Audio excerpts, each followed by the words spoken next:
Donc, notre dernière activité avant le lunch porte sur les enjeux éthiques du numérique. J'ai le plaisir d'accueillir Rosalie Chartier-Lacombe, qui est directrice générale du Petit Théâtre du Vieux-Noranda. Bonjour Rosalie, qui est accompagnée de ses deux invités, Dominique Leclerc et Daria Marchenko. Cette activité aura donc lieu jusqu'à 12h15. Ensuite, c'est le lunch pour 1 heure. Donc, les activités d'après-midi vont commencer à 13h15.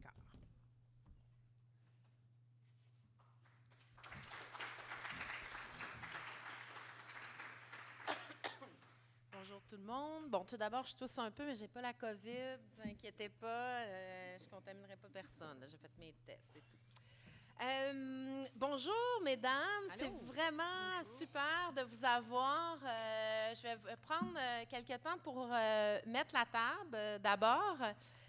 Donc, on va parler d'éthique et de technologie. L'utilisation des technologies, vous le savez tous, prend une place qui est très importante dans nos vies depuis le tournant des années 2000. On parle des GAFAM / Hamam maintenant, qui sont devenus des entreprises monstres. Selon Wikipédia, au 5 novembre 2020, la capitalisation boursière des GAFAM est de 7 500 milliards de dollars, ce qui est l'équivalent de l'ensemble des entreprises cotées en bourse en Europe, qui dépasse en fait. La production de l'ensemble des composantes technologiques, l'obsolescence planifiée, le capitalisme de surveillance, la conservation des données, le modèle d'affaires capitaliste de ces oligopoles numériques représentent un poids écologique majeur dans la lutte contre les changements climatiques. Également, ça soulève plein d'enjeux éthiques et sociétaux. Alors, pour parler de ces enjeux que causent ces mastodontes, nous accueillons deux femmes brillantes, critiques et engagées. Tout d'abord, ici, Daria Marchenko, qui est... je l'ai bien prononcé? Oui, tout à fait. Oui, c'est bon. Qui est photojournaliste, artiste numérique, qui a une maîtrise en sciences des communications, qui a fondé Écosite Club. Écoïste Club, pardon, qui est aussi, qui a fait, dans le fond, un travail universitaire sur la sobriété numérique et qui est aussi chroniqueuse à moteur de recherche. Je vous présente également Dominique Leclerc, qui est co-directrice de Posthumain, une compagnie de création qui s'intéresse à l'impact du développement des technologies sur l'individu et la société. Ces projets explorent la forme documentaire qui inclut l'autofiction, la performance et l'implication du spectateur. Elle est autrice, co-metteur en scène et interprète principale des pièces de Posthumain qui a été créée en 2017 et IO en 2021. Dominique est également scénariste et réalisatrice d'un court-métrage documentaire qui s'appelle Posthumain et qui verra l'affiche prochainement sur vos écrans. Voilà, mesdames, à tour de rôle, j'aimerais que vous nous parliez de vos questionnements éthiques face à la technologie. Qu'est-ce qui a motivé, dans le fond, votre curiosité face à ces questionnements et quelle en est la genèse? Daria? Oui, bonjour, merci pour la présentation, merci pour l'invitation. Voilà, donc moi je m'appelle Daria, je viens de Moscou, ça fait 14 ans que j'habite à Montréal, en passant par Hong Kong quelques années, puis quelques années en France aussi. Depuis 2019, justement, je me suis intéressée à la sobriété numérique, à l'écologie numérique, parce que je me suis sentie comme un peu exclue de cette révolution numérique. Si je vous pose brièvement une petite question, comment vous pouvez décrire notre époque ? Je ne sais pas si vous pouvez répondre ou je peux vous proposer mes idées là-dessus. C'est que d'abord, c'est l'époque numérique, parce qu'on a remplacé le progrès qui était propulsé par l'époque industrielle, par les machines, etc., par justement l'industrie numérique. Et vous pouvez constater les individus les plus riches. Avant, c'était Ford, etc. Maintenant, c'est les gens qui travaillent dans le numérique. Et l'autre aspect, donc l'autre définition de l'époque, c'est l'anthropocène. Si vous êtes d'accord avec moi, donc le terme proposé par Paul Crutzen, météorologue et chimiste, prix Nobel en chimie en 1995. Et donc l'anthropocène, on peut le traduire comme l'époque humaine, où l'activité des êtres humains sont devenus comme une force majeure géologique parce qu'avec ce qu'on fait, on change la lithosphère, on change notre planète, on change tout, les forêts, les montagnes, le niveau d'eau, le niveau d'océan, etc. Donc c'est quand même impressionnant. Avec ces deux notions, lorsqu'aujourd'hui on veut parler de l'éthique, qu'est-ce que c'est l'éthique? L'éthique, c'est les règles qu'on accepte tous en tant qu'individus, en tant que communauté, après avoir réfléchi sur les enjeux et sur la situation actuelle. Donc voilà, d'un côté on a l'époque numérique, de l'autre côté on a l'anthropocène où sur nos épaules, en fait c'est pas que sur nos épaules, mais en fait on est pas mal responsable de ce qui se passe sur notre planète. Et donc, il faut repenser les enjeux éthiques dans ce contexte-là. Et moi, je trouve que c'est très intéressant parce que le numérique, au niveau écologique, ça consomme 7% de l'électricité mondiale. On sait que 40% de cette électricité est produite en brûlant le charbon. Au niveau de la pollution, déchets numériques, c'est 56 millions de tonnes de déchets électroniques quasiment chaque année, dont seulement 12% sont proprement recyclés. Et il y a aussi plein d'autres aspects. On compare la pollution numérique avec la pollution aérienne, de 4% de l'empreinte carbone planétaire annuelle. Donc du coup, dans ce contexte-là, je trouve que c'est important de s'informer et de parler des enjeux éthiques dans le contexte global qui inclut les enjeux écologiques et les enjeux technologiques. Je sais pas, j'ai beaucoup parlé. 7 minutes, non? Non, tu es à 2 minutes 45, c'est bon. Incroyable, donc je continue dans la joie. Et juste pour vous expliquer qu'en 2019, je tombe brièvement sur un article qui dit, on compare, nos smartphones polluent autant que les avions. Je dis, coudonc, incroyable. Je vais chercher les sources. Et quand j'ai vu les sources, donc les études scientifiques, c'est qu'il y a énormément d'études.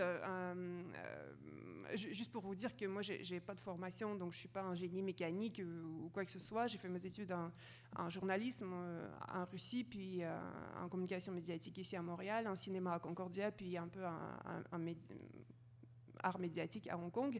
Mais l'idée, c'est que ça m'a frappé qu'en fait, nous, on est au cœur de cette révolution numérique parce que sans utilisateurs, il n'y aura pas de Uber, il n'y aura pas de Facebook. Nous, on est quand même... Toute cette industrie, c'est basé sur nous, sur notre temps, sur notre attention, sur notre implication, sur notre présence, sur nos photos, sur nos partages, sur tout ce qu'on fait là-dedans.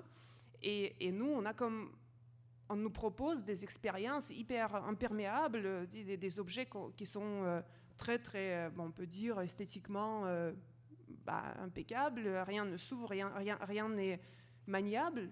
Et on nous met devant un fait accompli que voici, c'est ça l'expérience, voici, c'est ça l'objet, voici, c'est ça ce que vous allez faire avec ces objets-là. Et c'est pour ça que je me dis, la communauté des artistes, c'est justement cette sortie qui permet de repenser ces usages, qui permet d'expérimenter, d'un peu ouvrir cette boîte qui nous est proposée dans ce format imperméable. Et donc, du coup, je me suis dit, il faut s'impliquer, il faut voir ce qu'on peut faire parce que d'un côté, oui, il y a l'impact. De l'autre côté, il y a aussi le temps d'écran. Je ne vous cacherai pas que même au niveau personnel, des fois, je sens que la communication que j'ai avec mes proches est affectée par la présence des technologies. Et je ne sais pas comment me positionner dans ces enjeux-là, dire que ça suffit, le temps d'écran, nanana, c'est pas bien. Juste pour vous dire, il y a des études qui démontrent qu'on va passer 35 ans de nos vies devant des écrans. C'est quand même spécial. Je veux dire, ça change beaucoup au niveau de communication, au niveau de nos capacités cognitives. Et donc, l'autre aspect, c'est qu'en tant que journaliste, je me dis, il faut poser des questions, il faut voir. Donc, je commençais à poser des questions, évidemment, aux experts en TIC verte de l'ETS, par exemple, ou de Polytechnique. Et effectivement, il y a beaucoup de travaux, il y a beaucoup de textes, il y a des Shift Project en France, il y a Green IT en France aussi, qui ont des travaux, des rapports qui expliquent l'impact des TIC, donc des technologies de l'information et de la communication. Sauf que c'est très, très... donc, je veux dire, c'est pas immédiat dans le sens que spontanément, on ne va pas, un samedi soir, lire un rapport sur l'impact des TIC. Et c'est ça ce qui nous bloque un peu dans cette compréhension-là. Donc, d'un côté, on nous offre la réalité, donc le parcours utilisateur numérique qui est très user-friendly. De l'autre côté, il y a tout un tas de choses qui n'est pas du tout user-friendly, donc qui n'étaient pas du tout nous donner dans l'expérience immédiate. Donc, du coup, il faut chercher, il faut donner du temps pour comprendre ces impacts. Et ce qui m'a aussi un peu surprise, qu'en fait, en tant que communauté, en tant que citoyens, citoyennes, on paye nos impôts qui vont dans des fonds scientifiques qui vont après subventionner des recherches. Et après, nous, on n'a plus de contact avec les résultats de ces recherches-là. Donc, ça reste un peu dans le monde scientifique. Et certes, on peut aller chercher, donc il y a accès, c'est un autre sujet, les journaux payants scientifiques, c'est un autre débat, mais on a quand même accès à ces données, sauf que ces données-là, ils sont présentées sous forme qui ne peut pas faire compétition avec le parcours sur Instagram. Donc, on est quand même aliéné par rapport à toutes ces informations-là. Et je me dis, voilà, je veux comprendre, je veux connaître, je veux transmettre, créer ces ponts entre A et B, entre la communauté scientifique, en tant que moi, en tant que simple internaute, artiste, photographe, d'accord, mais voilà, je voulais que ce soit plus transparent. 7 minutes? Oui, c'est parfait. Merci, Daria. Je veux continuer après. Non, mais on continue après. Dominique, la genèse. Mais moi, j'ai un cerveau très arborescent, là, à l'image du numérique. Donc, j'adore parler numérique avec du papier. Donc, j'ai écrit mon texte pour ne pas me perdre. Mon rôle ici aujourd'hui, je pense que c'est de parler un petit peu de la tension entre mes plusieurs moi. Donc, l'artiste qui essaye de soulever des questions éthiques sur scène, la citoyenne qui essaie d'avoir une sobriété numérique, une espèce de cyber-hygiène, et la productrice qui travaille avec toutes sortes de gens en ligne et qui est pas capable de concilier les trois postures. Donc, en 1984, la grande penseuse Donna Haraway a écrit dans son manifeste Cyborg, son Cyborg Manifesto, 1984. Un danger majeur se profile à l'horizon, la formation d'une structure sociale à deux régimes, dans laquelle des femmes et des hommes de tout groupe ethnique, mais surtout des femmes et des hommes de couleur, se retrouvent en masse, confinés dans une économie du travail à domicile, réduits à une forme ou à une autre d'illettrisme, à une inutilité et à une impuissance générale, et contrôlés par toute une gamme de dispositifs répressifs hautement technologiques qui consistent d'abord à les amuser, puis à les surveiller et éventuellement à les faire disparaître. 1984. On ne l'a pas tellement écouté. Donc, presque 40 ans plus tard, dans ce monde qu'elle a prédit, des monopoles technologiques se sont bel et bien immiscés dans toutes les sphères de nos vies et en ont pris le contrôle. On est devenu complètement dépendant d'eux et je vais être très claire là-dessus, je m'inclus là-dedans. Là. Je ne joue pas à la vertu. Je suis dans la même gang que tout le monde. Donc, pour exister, il faut les embrasser. On l'oublie souvent, mais la technologie n'est pas neutre. C'est la matérialisation d'une idéologie. Alors, il y a tout lieu, je pense, de se questionner à savoir, mais de quelle idéologie parle-t-on? Qu'est-ce qu'on embrasse sans trop poser de questions parce qu'on a peur d'être laissé derrière? J'ai peur d'être laissé derrière. Qu'est-ce qu'on encourage collectivement sans trop le comprendre depuis une vingtaine d'années? Donc, au Québec, au Canada, il y a un manque flagrant d'espace de réflexion et de lois qui sont mises en place pour re-questionner la place que prennent ces monopoles, parfois pour le mieux, je dois l'admettre, mais parfois aussi pour nous faire reculer et régresser. Selon moi, le mot « innovation » a le dos très, très large. Attention, je tiens à spécifier que je ne suis en rien technophobe, au contraire. J'adore la technologie, les espoirs et les questions qu'elle suscite. Pour preuve, petite anecdote, pour preuve de mon ouverture face à elle, j'ai même une puce RFID dans la main. C'est une toute autre histoire. Mais cette puce a été fabriquée par une petite entreprise dont j'embrasse les valeurs, d'où le symbole.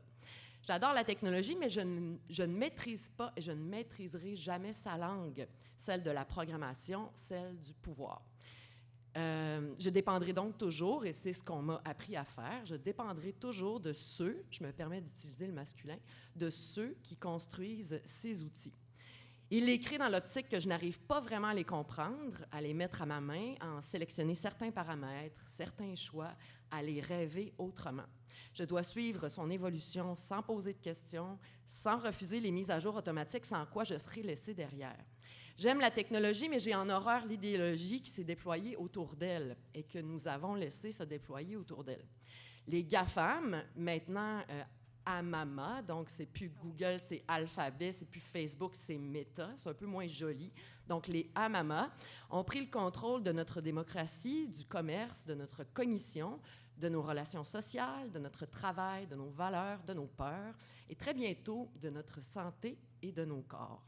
Ces compagnies imposent leur univers culturel, évasion et évitement fiscal, modèle d'affaires basé sur la monétisation de l'expérience humaine, monétisation de notre attention. Une citation de Sean Parker, ancien CEO de Facebook. Facebook exploits vulnerability in human psychology to consume as much of your time and conscious attention as possible. C'est un modèle d'affaires basé sur la création de besoins, ce qui va évidemment à l'encontre du besoin de décroissance dont on a parlé. Apple, c'est 2 000 milliards en valorisation boursière, c'est plus que l'ensemble de toutes les banques des États-Unis. Ces compagnies capitalisent sur le développement de comportements addictifs, sur la vente de nos données personnelles. C'est une dépossession de nos informations qui peuvent, sans qu'on s'en doute, nous mener tout droit vers des scénarios extrêmement discriminatoires dans un futur proche. Elles s'enrichissent au moyen de la diffusion de la haine et de la désinformation. Je sais que c'est pas le fun d'entendre tout ça. Je continue parce que je pense que même si on le sait, c'est quand même bon de se le répéter une fois de temps en temps. Elles assurent évidemment, bien évidemment, d'empêcher d'éliminer toute forme de concurrence, toute forme de loi. Citation de Eric Schmidt, ancien président de Google. « I wake up every morning and I fight regulation. It's what I do. It's my job. » Ces monopoles sont anti-syndicalistes. Ils nous encouragent à maintenir des pratiques extrêmement dommageables pour l'environnement en embrassant l'obsolescence programmée. C'est tellement 1986. Ils vampirisent le journalisme, pratiquent le lobbying intensif. Ils ne respectent peu ou à peu près aucun droit d'auteur. Ils font la promotion de l'idéologie libertarienne, du chacun pour soi. Elles menacent notre démocratie, nos droits. Je pourrais continuer longtemps, je vais m'arrêter ici. Elles sont plus puissantes que nos gouvernements. Nous remettons constamment nos gouvernements en question, mais pourquoi donc ne les remettons-nous pas en question elles aussi? Pourquoi votons-nous systématiquement pour elles à chacun de nos clics? Pourquoi, quand je vais assister à des réunions sur l'avenir du Web, on m'envoie une plateforme sur Google, on parle de ça sur Google Hangout? Pourquoi? Sommes-nous réellement obligés de suivre aveuglément leur logique? N'y a-t-il donc aucune autre option? Est-ce qu'on peut rêver à un autre rapport de force avec le numérique, s'il vous plaît? Ça fait 20 ans qu'on les laisse faire tout ce qu'elles veulent. Quand est-ce qu'on passe à l'action?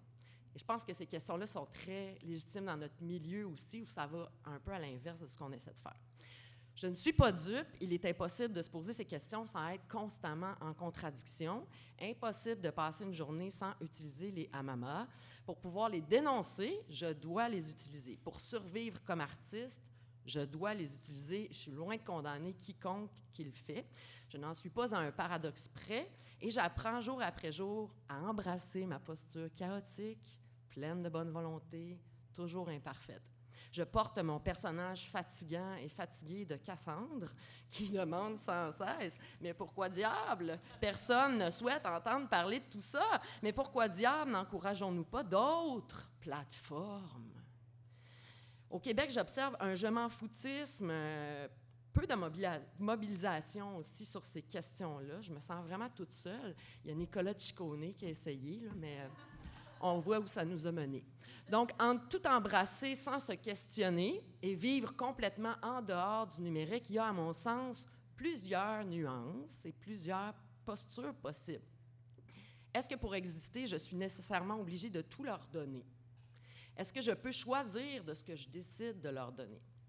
Récemment, j'ai échangé avec la sociologue Pascale Lehoux. Je lui demandais, mais coudonc, pourquoi tout le monde s'en fout?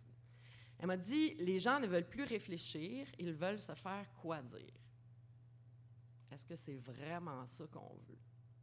J'essaie toujours d'aborder la question des nouvelles technologies avec beaucoup de nuances, sur scène, dans mon travail d'artiste, mais dans le travail, c'est vraiment de plus en plus difficile pour moi d'être nuancée. Je pourrais faire un très long monologue, très pathétique, sur mes nombreuses tentatives d'être raccord, d'être en phase avec moi-même, avec ma démarche et mes propos. Donc, comme je disais, moi, la productrice gestionnaire culturelle qui engage du personnel, et moi, la créatrice qui souhaite engager un dialogue sur ces questions, un dialogue qui est quasi inexistant dans l'espace public. Les investissements des Amama touchent maintenant le corps humain, c'est ça, that's the new shit, la santé. Ils contrôlent déjà tous les aspects de nos vies. Nous savons à quel point c'est problématique. Alors, à quel point allons-nous les laisser s'emparer de nos corps et de notre système de santé sans rien dire? Je termine avec cette citation de la sociologue Shoshana Zuboff, autrice de L'âge du capitalisme de surveillance. « Les 10 prochaines années seront décisives. Il nous faut 2 choses pour réussir. Premièrement, que ceux qui font les lois et les politiques publiques aient le soutien du peuple. Les citoyens doivent joindre leur voix à de nouvelles formes d'action collective. Deuxièmement, nous ne pouvons lutter contre ce que nous ne comprenons pas. La maîtrise des faits et leur implication est essentielle. La nature du pouvoir exercé par le capitalisme de surveillance pour contrôler les individus et la société ne se compare en rien dans notre répertoire historique. C'est une créature du 21e siècle qui attend encore d'être formalisée. Si nous voulons combattre cette créature avec quelque espérance de succès, il nous faut la connaître en profondeur. » Voilà. Merci beaucoup, c'est très intéressant. Mesdames, on parle beaucoup d'éco-anxiété. Est-ce qu'on va s'en aller vers la techno-anxiété? Est-ce que vous avez des propositions pour nous pour réduire notre impact, pour avoir des alternatives au Hammam? En fait, oui, je vais rebondir justement sur cette idée que pourquoi on vit dans cette facilité qui, au fond, va détruire nos identités, notre façon de réfléchir, etc. Mais effectivement, aller en guerre contre les industries, c'est quasi impossible, à mon avis. Donc, du coup, la facilité, c'est aussi pourquoi on ne réfléchit pas. Parce que réfléchir, c'est très énergivore. C'est clair que si on doit tout repenser, on n'a juste pas de moyens. Il y a des alternatives, il y a des outils différents, mais dans ma posture personnelle, je me dis, je reste pour l'instant, pour moi, je garde le parcours très, très commun. J'utilise des Google, je suis parfois sur Facebook, etc., donc Instagram, pour voir ce que ça donne et qui je suis là-dedans, tout en augmentant, en essayant de propulser des idées différentes. Et donc, voilà à quoi j'ai pensé début 2019. Suite à peu près 12 mois de questionnement, de communication avec des experts différents, j'ai créé donc la compagnie qui s'appelle Ecoist Club, où on a uni des acteurs de transition numérique écologique et on a défini en fait qu'en France et au Québec, il y a déjà beaucoup de solutions qui existent et qui proposent des services et qui sont très, très pertinentes dans ce contexte. Notamment, donc, on peut commencer par l'aspect environnemental qui, en fait, 75% de l'aspect environnemental, c'est la production des terminaux, donc des téléphones, des écrans, etc. Donc, la gestion de vos flottes, de vos ordinateurs, le reconditionnement de l'équipement, prolonger la durée de vie de votre équipement, ça peut drastiquement réduire cet impact, réduire le déchet électronique. Donc, ici, à Montréal, il y a le groupe Encertec, encertec.ca, où vous pouvez acheter l'équipement usagé, reconditionné, de qualité. Vous pouvez aussi, en tant qu'entreprise, en tant que collectivité, donner vos équipements à cet organisme-là pour qu'ils soient reconditionnés. Ensuite, on continue vers des usages, c'est-à-dire le temps d'écran, l'hyperconnectivité, la surconsommation. Il y a des chercheurs, des outils, des programmes, des séminaires, y compris Ecoist Club propose ces séminaires-là, des connexions au travail. En fait, le droit à la déconnexion, ça paraît un peu futile peut-être pour des grandes entreprises, mais c'est le droit fondamental de pouvoir ne pas être toujours sollicité. Et vous voyez que c'est soutenu de tous les côtés, c'est soutenu des chercheurs qui travaillent sur le bien-être des employés, et c'est soutenu aussi pour les psychologues, en psychoéducation pour les enfants, qui disent que quand les adultes et les parents passent leur temps à avoir des notifications de travail, des emails, etc. pendant la soirée, que ça en fait, les êtres humains, on est rendu là. Il y a des recherches qui démontrent que les êtres humains ont besoin de moins 15 minutes par jour sans technoférence pour établir des liens de confiance. Là, déjà, le propos, ça me fait un peu peur, parce que quasiment, il y a des études qu'on est déjà là. On essaie de découper 15 minutes sans rien pour mieux communiquer. En tout cas, ensuite, on passe à un volet de l'éco-conception des sites web et des logiciels. Il y a aussi des groupes, des programmeurs, des développeurs qui nous proposent des solutions éthiques, respectueuses de l'environnement et du temps d'utilisateur. Et aussi, il y a toute une logique de santé numérique, fatigue numérique, donc des cours de yoga, de pilates qui peuvent être offerts au sein des entreprises pour justement gérer la fatigue des yeux, le dos, etc., la sédentarité. Donc, comme je dis, on passera 35 ans de nos vies devant des écrans, la tête en posture cou texto, là, un peu pliée. Et ça, c'est vraiment, il y a plein de choses qu'on peut faire. Et c'est pour ça qu'avec Ecoist Club, on dit, ben voilà, on va essayer d'attaquer les GAFAM, entre guillemets, en proposant les expériences de sobriété numérique qui vont être rigolotes, qui vont être acceptées, qui vont être aimées par des employés, par des collectivités, par des élèves, par les étudiants, par qui vous voulez. Et parce que l'innovation, ce n'est pas nécessairement un événement technologique, c'est un événement social. Donc, une fois, nous ici, on décide qu'avant une pause café, on fait pause santé numérique. Voilà, on le fait. Et avec donc, mes outils, parce qu'on a commencé avec l'ETS et CIROD, grâce à CIROD, c'est un groupe en opérationnalisation des études en développement durable. Donc, on a fait un calculateur. Je vous invite, si ça vous intéresse, un objet, une application éco-conçue, Ecoist Club, qui est aussi libre, c'était fait avec open source. Donc, vous pouvez télécharger et mesurer votre impact. Vous pouvez aussi accéder aux outils qui peuvent améliorer quasiment votre vie numérique facilement. Donc, l'idée, c'est de dire, voilà, l'expérience de sobriété numérique peut être accessible. Et c'est ce qu'on a compris parce qu'à travers mes pratiques, j'ai offert ces ateliers, donc ces parcours de sobriété numérique aux entreprises comme Vidéotron, comme des cabinets d'avocats, etc. Donc, c'est vraiment des profils très, très différents. Et l'idée qu'on essaie de dire que, regardez, certes, c'est la crise écologique. On ne peut pas, par exemple, en tant qu'individu, changer l'empreinte carbone des avions, mais on peut changer l'empreinte carbone de notre vie numérique dès maintenant, genre aujourd'hui, ce soir. Et ce qui m'a étonnée, ce qui m'a frappée, c'est cette réticence.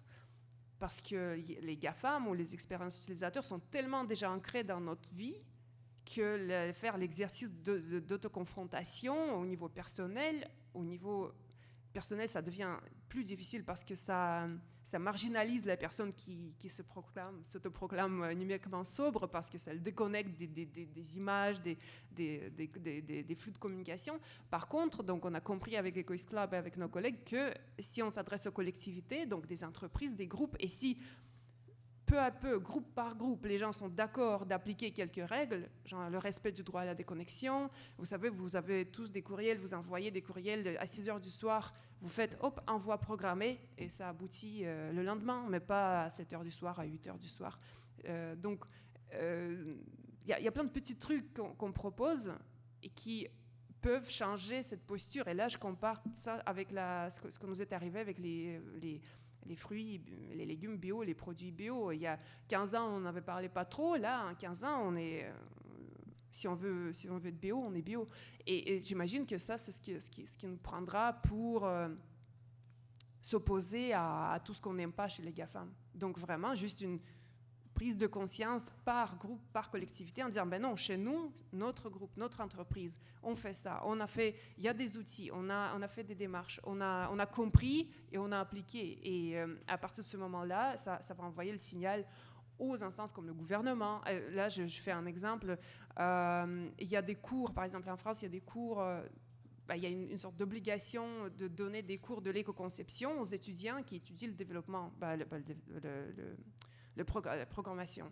Donc, dès que dans ton parcours académique, tu as un cours de programmation, tu as un bloc sur l'éco-conception. Peu importe, tu vas devenir un développeur ou tu vas devenir un gestionnaire des projets, tu vas dire, OK, mais est-ce qu'on a pensé à telle chose?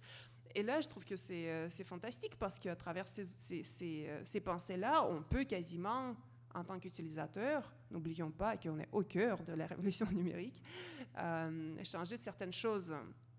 Mais là, il y a d'autres choses qui arrivent avec la crypto, etc., avec NFT. j'imagine que ça va être un autre débat. Donc, on souhaite éventuellement avoir un code de déontologie du programmeur. Alors, Dominique, de ton côté? Bien, je sais que l'idéal, c'est pas d'y aller. Les résistances individuelles sont pas suffisantes, mais sont quand même nécessaires à ce stade-ci. Fait que là, j'adopte une posture de je clique, je vote. J'aspire à mieux, mais je pense que de façon individuelle, on a quand même la liberté de faire certains choix sur certaines plateformes. Alors, on fait actuellement face à une espèce de vide politique par rapport aux lois. Je me mets aussi cette responsabilité-là. En tout cas, éventuellement, je vais aller vers un peu plus de mobilisation citoyenne. Je vis aussi un peu à Berlin, puis je vois que le rapport au numérique est tellement différent. À Berlin, il y a des pubs de Firefox parce que c'est un moteur éthique. On est loin de ça ici, mais bon, il y a un décalage que je me demande, mais pourquoi ici on est si lousse sur ces votes-là? Donc, j'ai créé une page juste comme outil de référence pour des outils alternatifs, soit au moteur de recherche, visioconférence, messagerie. Par exemple, l'application Signal, c'est encrypté. Plutôt que d'utiliser Messenger, on peut utiliser Signal. Plutôt que d'utiliser systématiquement Zoom, on peut aller sur Jitsi, qui est un organisme super. Donc, il faut encourager la mobilisation citoyenne. C'est aussi des gens qui se regroupent en ligne pour faire pas une compagnie, mais un organisme, comme il y a Framasoft aussi, qui est une association d'éducation populaire, ils ont créé un projet qui est d'égoogliser votre Internet. Donc, il y a toutes sortes d'alternatives, par exemple à Google Calendar, Google Doc, Google Hangout. C'est tous les mêmes services que Google, mais sur Framasoft. Moi, je ne fais jamais de recherche sur Google. J'en suis pas morte. J'utilise DuckDuckGo. Peut-être que je ne le sais pas à quel point c'est rendu rapide de l'autre bord, mais tu sais, je veux dire, j'arrive au même, je rentre plus de mots, c'est tout. Encore là, tu sais, je dis pas faut que vous changiez complètement tout, mais c'est peut-être pour une chose. Essayez-les, ces plateformes-là, puis voyez si vous pouvez pas voter ailleurs une fois de temps en temps. Je pense qu'il faut faire aussi beaucoup, on le dit toujours, mais tu sais, littératie numérique. Le rapport aux données, moi, je pense qu'on peut prendre des décisions de ce qu'on veut faire, mais il faut d'abord être un peu au courant de qu'est-ce qui va derrière ces décisions-là. Puis, dans les équipes, moi, ce que j'ai remarqué aussi pendant la pandémie, c'est que là, on a tellement de rendez-vous en ligne et c'est systématique que, OK, parfait, on se voit le 12 à 4 heures, puis là, je reçois un Google Calendar, puis un Zoom, puis il n'y a pas de discussion. Donc, peut-être qu'on peut commencer à réfléchir à, OK, ben toi, c'est quoi ta plateforme? Je n'ai pas encore de solution à comment le faire, mais je fais découvrir Jitsi à des gens qui font « Ah, mais écoute, ça marche tout aussi bien. » Ben oui, ça marche tout aussi bien. Puis, donc, c'est en découvrant des plateformes, en les partageant. Pour le moment, c'est ça. Évidemment, il va falloir que... C'est très difficile de savoir ce que la CAQ fait en ce moment. Tu sais, on me parle de loi 19 qui est en train de se passer. J'essaie de trouver de l'information par rapport à ça. C'est en lien avec le partage des données de santé. C'est extrêmement dur à suivre. Je fais tout ce que je peux, j'ai du mal à suivre. Donc, je comprends que les gens qui n'ont pas le temps de faire ça ne se posent pas ces questions-là. Encore une fois, je ne veux pas condamner personne. Je veux juste vous inviter à... on est tellement d'heures par jour en ligne. Essayons autre chose, peut-être. Mesdames, c'est intéressant parce que vous nous invitez à rester critiques en regard des outils qu'on utilise, autant pour la création théâtrale qu'au day-to-day dans notre journée. Et puis, je pense que ce serait un bon moment. Je ne sais pas s'il y en a dans la salle qui ont des questions ou sur le web, mais je pense que vous avez des connaissances intéressantes. Oui, moi, c'est plutôt qu'une question, c'est un commentaire. Et je suis déjà rassurée d'écouter qu'il y a des autres personnes qui sont dans la contradiction par rapport au numérique, parce que j'ai vu aussi la fascination et l'essai de me détacher et de dire comment je peux résister à ça. Et de notre côté, je trouve que c'est vraiment important par rapport à les lois, parce qu'on parle d'interdisciplinarité par rapport à les programmeurs, toute la technologie et les arts, mais je pense que la loi, c'est une chose très importante et que c'est la chose où on doit être maintenant très attentif. C'est vrai que moi aussi, depuis que moi je fais une maîtrise où je travaille avec une marionnette virtuelle, Moi, avant ça, je n'avais même pas de Facebook. Ma résistance était tellement grande à tout ça, mais justement, je me suis dit, il faut que je comprenne c'est quoi ça, parce que je sens que ça me dévore, que ça me tue, mais je veux comprendre c'est quoi. Donc, ça m'a fait comprendre à quel niveau les lois, mettre des lois sur notre donnée, sur les créations qu'on fait aussi. Et je pense que dans la première conférence, ça c'est pas vous qui l'avez dit, mais dans la première conférence, ils ont parlé d'un développement communautaire, d'un patrimoine communautaire, si on laisse notre donnée comme un partage. C'est juste que je trouve qu'il faut faire des lois avant de faire ces partages, pour que ça soit des partages. Parce que finalement, ce que je vous écoute, et ça me fait penser, c'est sûr que les gens qui sont dans les hauts des pouvoirs ne sont pas les gens qui vont voir les injustices. C'est à nous, les gens qui ont été touchés pour ça, de dire ça ne fonctionne pas. Ça, ce n'est pas juste. Pourquoi il n'y a pas une négociation chaque fois que je télécharge une application et que je dois accepter tout? Pourquoi je ne peux pas faire une proposition de Pourquoi contrat? ça prend un avocat pour lire une politique de confidentialité? C'est comme si on est tellement habitué comme chaque fois que je fais ça, je suis fâchée. Mais je me dis, est-ce que j'ai le choix? Est-ce que j'ai un choix pour dire non, ça, je ne le veux pas? Ça, pour la petite anecdote, cette semaine, Accéder m'a demandé d'accepter une politique de confidentialité pour continuer à utiliser leur service. J'ai essayé de lire, je n'ai pas été capable. Et dans ma lecture, parce que l'Union des artistes m'oblige à être avec Desjardins Assurance, c'est pas mon choix, mais c'est comme ça. Et donc, dans la politique de confidentialité, il y avait mention que mes bilans de santé pouvaient être partagés. Alors, j'ai appelé Desjardins pour voir, OK, pouvez-vous m'expliquer en quoi, où est-ce que ça va, où est-ce que mes bilans de santé vont aller, est-ce que c'est revendu? Personne n'a été capable de me répondre. Ça fait une semaine que j'attends. Ils me mettent d'un département à l'autre. Donc, les employés à l'interne sont dépassés par ma question. Personne d'autre a posé cette question-là. Et maintenant, je ne peux plus utiliser Accéder parce que sinon, il faut que je fasse oui.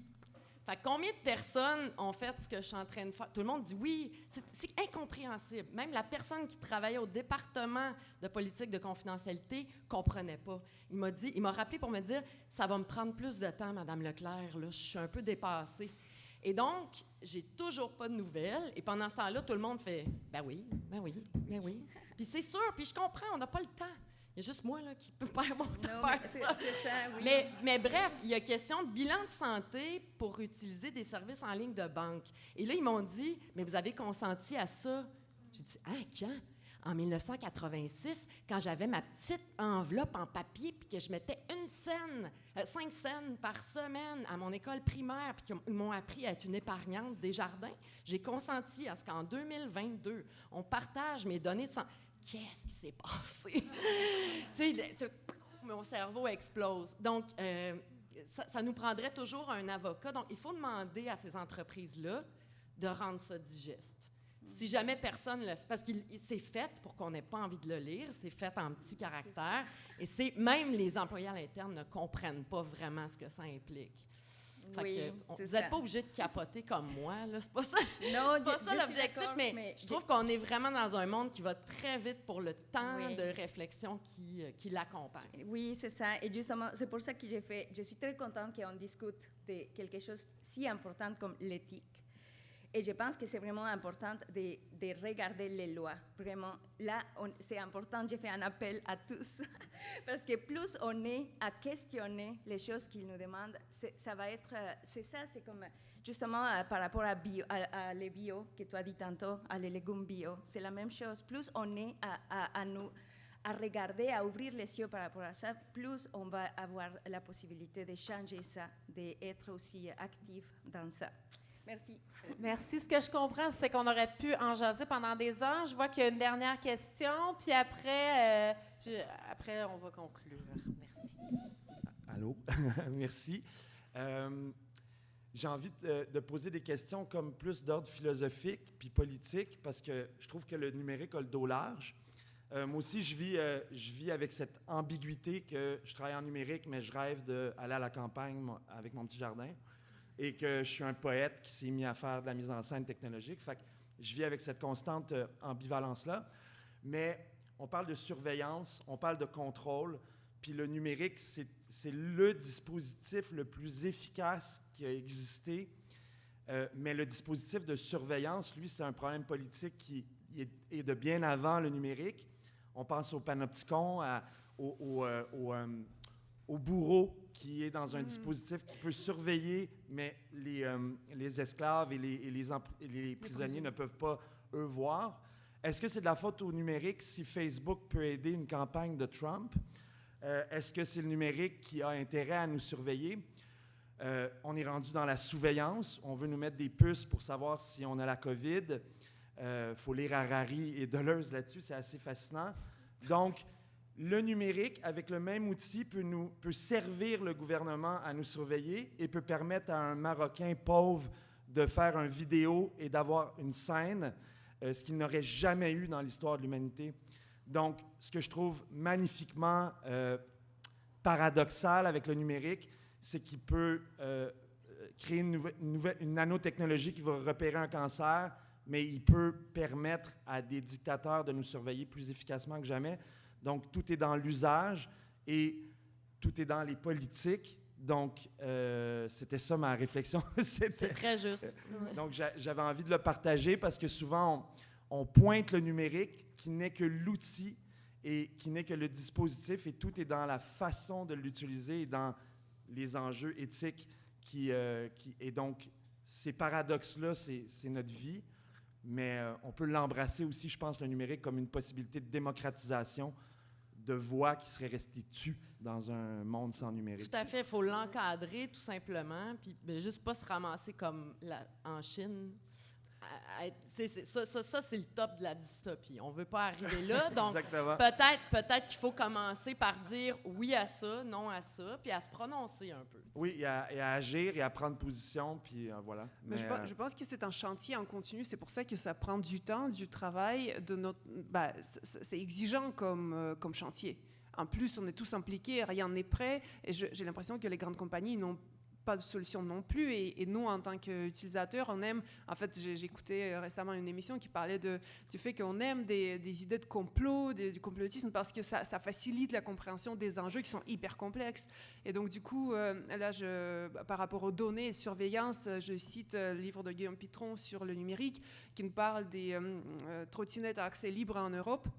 C'est un start-up qui vous donnait gratuitement quasiment des trottinettes, mais l'idée, c'est que ça n'aurait pas pu survivre sans la transmission des données hypersensibles de géolocalisation des gens aux instances. Et donc, en fait, le start-up, juste en vous donnant gratuitement des trottinettes puis les réparant quand c'est cassé, ça aurait été mort en 2 mois. Mais là, c'est une des grandes entreprises, genre le start-up licorne, parce que on considère que les données, c'est le pétrole du 21e siècle, et on ne sait pas encore les maîtriser, mais on veut les accumuler, pas on, mais les entreprises. Et du coup, c'est à double tranchant. Les données sur la mobilité en ville, ça peut résoudre plein de trucs au niveau du trafic, etc. Donc, c'est bien de partager ces données, entre guillemets, on partage la construction d'un trafic, d'une circulation Waze, c'est le fun, au sein d'une ville, c'est ça. mais en même temps, on dit, ben non, mais c'est hyper sensible parce qu'avec ces données-là, vous savez qui je fréquente, est-ce que je suis malade, est-ce que je vais chez le médecin, est-ce que je mange bio ou est-ce que je me promène avec mon chien. Et du coup, voilà, c'est ça ce qui est exigeant, c'est toujours vigilant, questionner toujours tout le temps, mais on n'a pas de temps. Et c'est pour ça que... Je vois que le temps file, voilà. Mais je vous propose 2 activités pour pouvoir enrichir et poursuivre la discussion. Ici, là, il y a des petits cartons où vous pouvez écrire vos besoins par rapport à la sobriété ou à l'éthique par rapport aux technologies. Parce que je sens qu'il y a un grand engouement, donc ça pourra peut-être faire l'objet de d'autres interventions, colloques, conférences. Et aussi, comme c'est l'heure du dîner, c'est le moment de poursuivre la conversation en petits groupes, de pouvoir échanger parce que le sujet, il est tellement vaste qu'on pourrait avoir un colloque international d'1 semaine là-dessus, puis on ne serait pas au bout de nos peines. Merci, J'aurais juste voulu peut-être donner la page de référence avec absolument. mes outils. Donc, je ne suis pas sûre que ça s'affiche, mais en tout cas, donc c'est posthumain avec un s.ca. Puis en bas, j'ai cliqué, ça s'appelle « Un clic, un vote ». c'est pas comme l'affaire la plus glamour du monde, mais vous allez comme avoir toutes les références. Et si vous en avez à me partager, s'il vous plaît, venez me dire ça. Et aussi, s'il vous plaît, l'application dont vous avez parlé. Ecoist Club, si vous rendez sur le site Ecoist, E-S-O-I-S. E-C-O-I-S-T-C-L-U-B, comme ecoistclub.com. Et là, il y a un calculateur d'impact et il y a aussi des liens vers les applications Android et Apple. Bon appétit! Merci. Merci. Continuez d'être curieuse et critique. Merci beaucoup.